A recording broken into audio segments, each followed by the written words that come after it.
أهلا أهلا بالأشباب دیوبان تقاریر مرکز. للأبطال تحية په همدې دیوبند تقاریر مرکز کې د مشهور علماء کرامو شایسته او په زړه پورې علمي بیانونه، تفسیر او ترجمه، او د نړیوالو قاریانو په اوازونو کې شایسته او په زړه پورې قرائتونه، او همدارنګه د شایسته اواز لرونکو نطخوانانو نعتونه.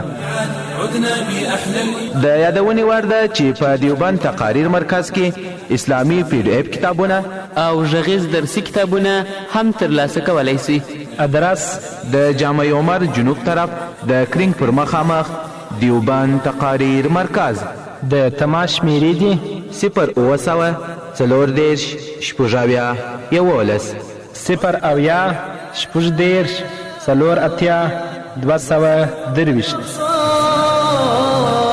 دیوبند تقاریر مرکز.